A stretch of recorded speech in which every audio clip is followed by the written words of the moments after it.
Graças a Deus. Vamos começar?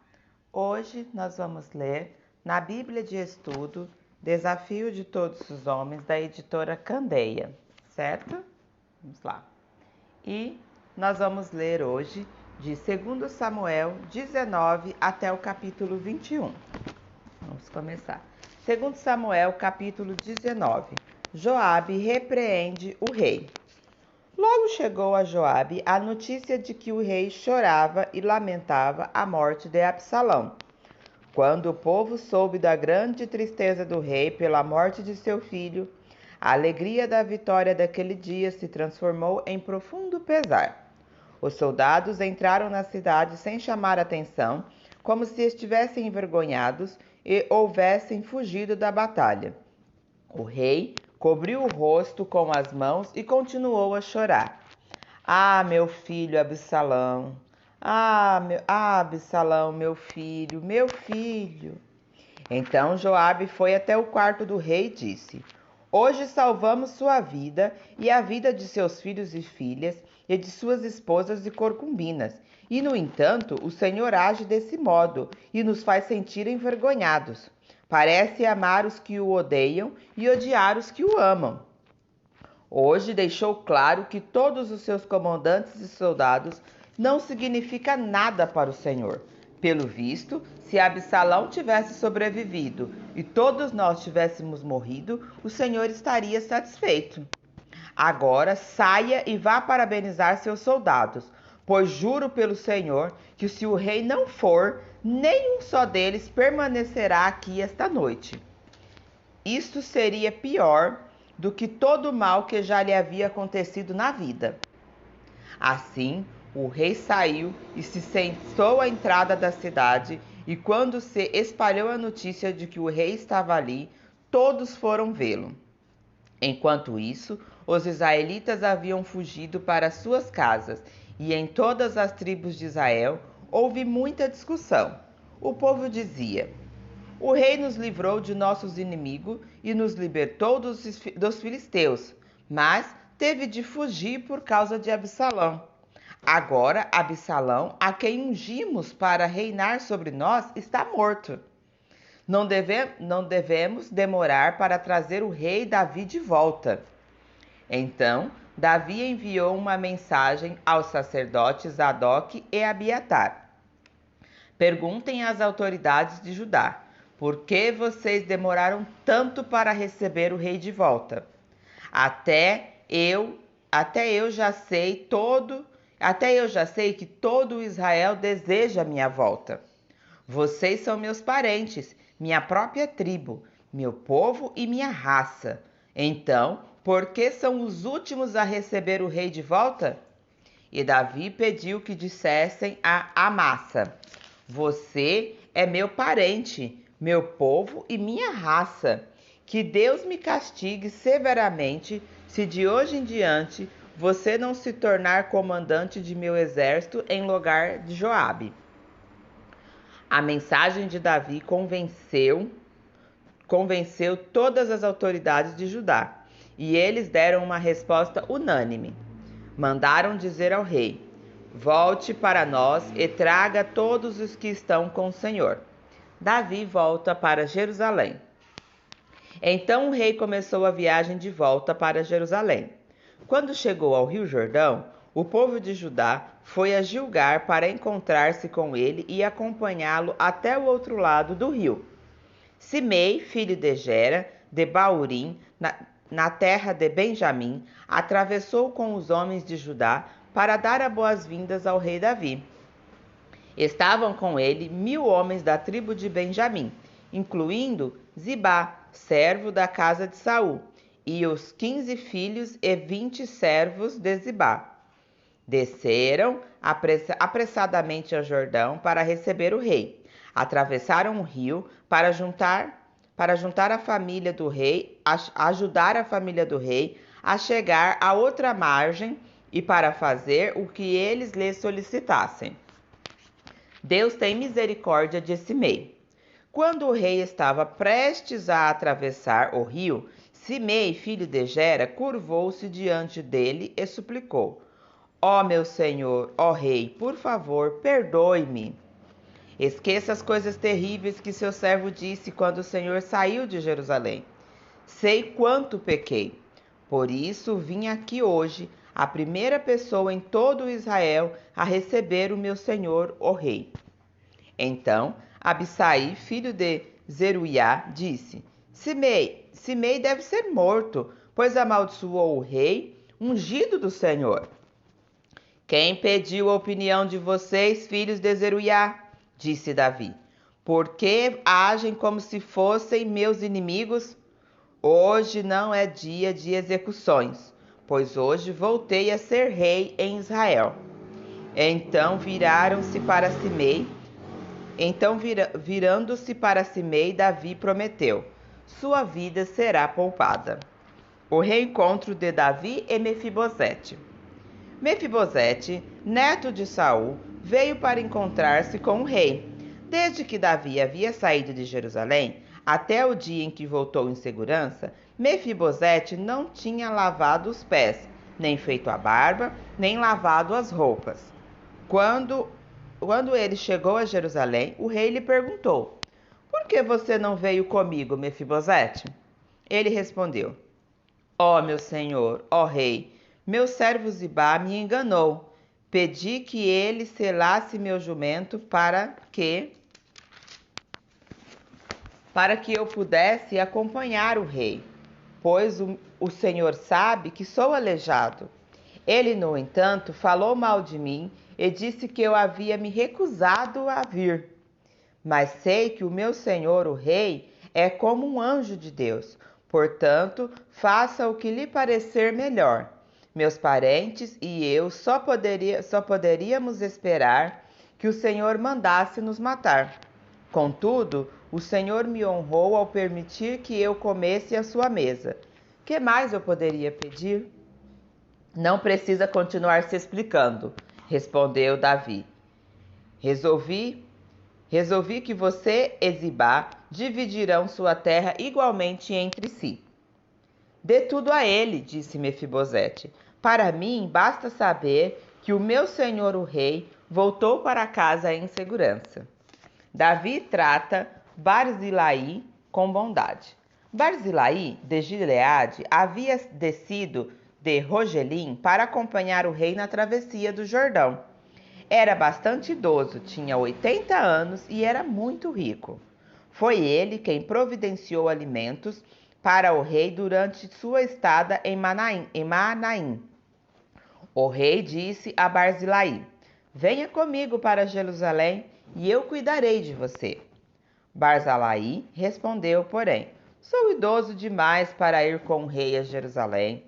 Tenho 80 anos e não consigo mais apreciar coisa alguma. A comida e a bebida já não têm sabor e já não consigo ouvir a voz dos cantores. Seria apenas um peso para o Senhor, ó rei. Atravessar o Jordão com o rei é honra suficiente para mim. Depois, permita que eu volte para morrer em minha casa, onde meu pai e minha mãe foram sepultados. Mas aqui está o seu servo Quimã. Permita que ele vá com o Senhor, ó rei, e receba o que o Senhor quiser lhe dar. Está bem, concordou Davi. Quimã virá comigo e eu o ajudarei da maneira como você achar melhor. E farei por você qualquer coisa que me pedir. Assim todo o povo atravessou o Jordão com o rei. Depois que Davi abençoou Barzilai e o beijou, Barzilai voltou para casa. O rei atravessou para Gilgal, levando Quimã consigo. Todo o povo de Judá e metade do povo de Israel o acompanharam. Discussão sobre o rei. Contudo, os homens de Israel vieram queixar-se ao rei. Os homens de Judá se apropriaram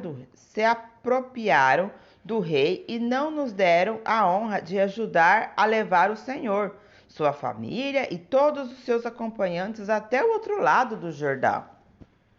Os homens de Judá argumentaram: o rei é nosso parente próximo. Por que vocês estão irados? Não comemos à custa do rei, nem recebemos favor especial algum. Mas há 10 tribos em Israel, responderam os outros. Portanto, temos 10 vezes mais direito ao rei que vocês. Que direito vocês têm de nos tratar com desprezo? Não fomos nós os primeiros a propor trazer nosso rei? Não fomos nós os primeiros a propor trazer o nosso rei de volta? A discussão continuou, e os homens de Judá falaram com ainda mais rispidez que os de Israel. Segundo Samuel, capítulo 20. A rebelião de Zebá. Estava ali, por acaso, um homem perverso chamado Zebá, filho de Bicri, da tribo de Benjamim. Zebá tocou a trombeta e começou a gritar: abaixo a dinastia de Davi! O filho de Jessé nada tem a nos oferecer.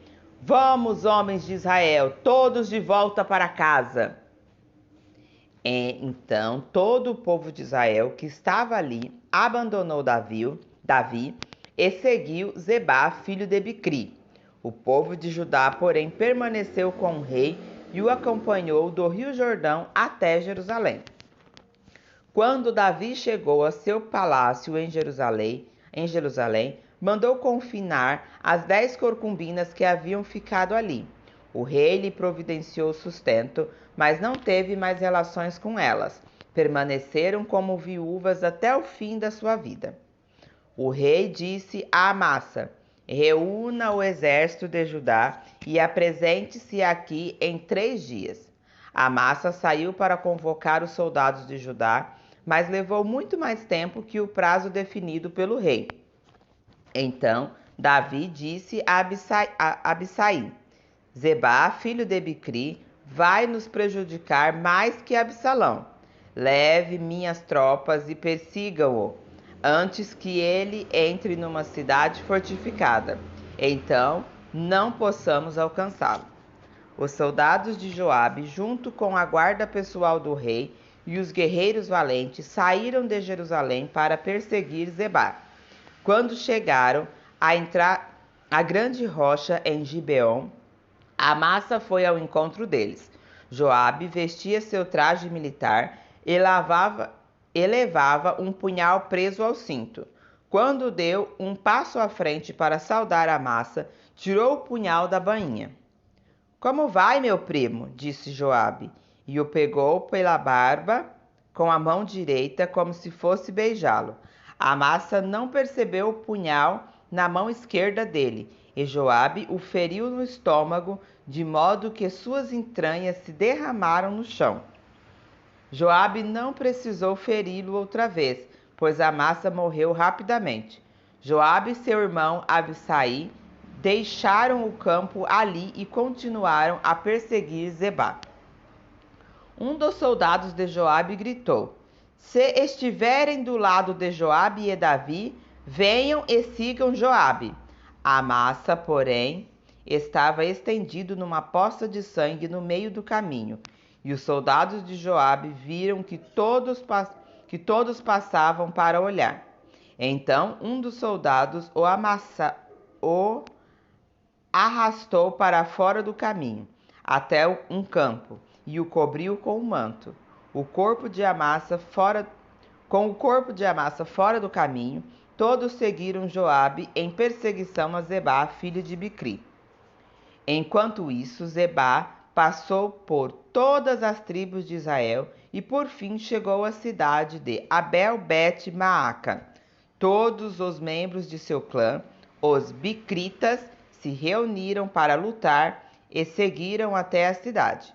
Quando os soldados de Joabe chegaram, cercaram Abel-Bet-Maaca, construíram uma rampa junto às fortificações da cidade e começaram a derrubar o muro.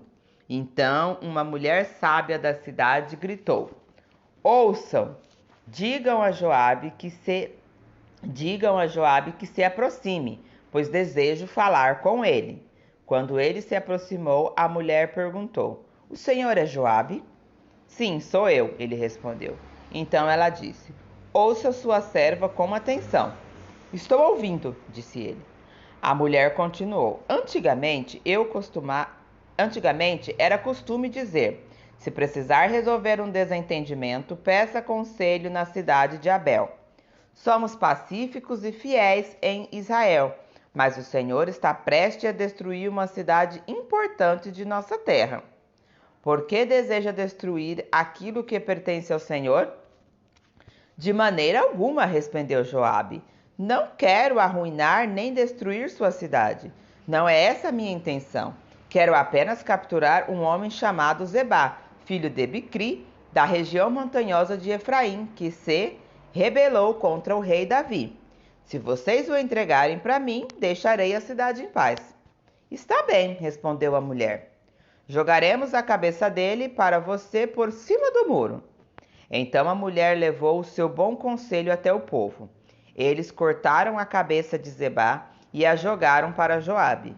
Ele tocou a trombeta e seus soldados se retiraram da cidade. Todos voltaram para suas casas e Joabe voltou para o rei em Jerusalém. Joabe era o comandante de todo o exército de Israel. Benaiá, filho de Joiada, era o comandante da guarda pessoal do rei. Adonirão era encarregado daqueles que realizavam trabalhos forçados. Josafá, filho de Ailude, era o historiador do reino. Seva era o secretário da corte. Zadok e Abiatar eram os sacerdotes. E Ira, descendente de Jair, servia Davi como sacerdote. Segundo Samuel, capítulo 21. Davi vinga os gibeonitas. Durante o reinado de Davi, houve uma terrível fome que durou 3 anos. E o rei consultou o Senhor a este respeito. O Senhor disse: a fome veio porque Saul e sua família são culpados de terem matado os gibeonitas. Então o rei mandou chamar os gibeonitas. Eles não faziam parte do povo de Israel, mas era tudo o que restava dos amoreus. Os israelitas tinham jurado que não os mataria, mas Saul, em seu zelo por Israel e Judá, havia tentado exterminá-los. Davi lhes perguntou: o que posso fazer por vocês? Como posso reparar o mal que lhe foi feito para que vocês abençoem o povo do Senhor? Os gibeonitas responderam: prata e ouro não resolve a questão entre nós e a família de Saul. Também não temos o direito de exigir a vida de ninguém de Israel. Que farei por vocês então? Perguntou Davi. Eles responderam: Saul planejava nos destruir, queria nos impedir de ter um lugar no território de Israel. Portanto, entregue-nos 7 dos filhos de Saul, para que os executemos diante do Senhor em Gibeá, no monte do Senhor. Está bem, disse o rei, farei o que me pedem. O rei poupou a vida de Mefibosete, filho de Jonatas, filho de Saul, por causa do juramento que Davi e Jonatas haviam feito diante do Senhor. Contudo, entregou-lhes Armone e Mefibosete. Os 2 filhos de Saul, como Rispa, filha de Aiá. Também entregou-lhes os 5 filhos de Merabe, filha de Saul, esposa de Adriel, filho de Barzilai, de Meola. Os homens de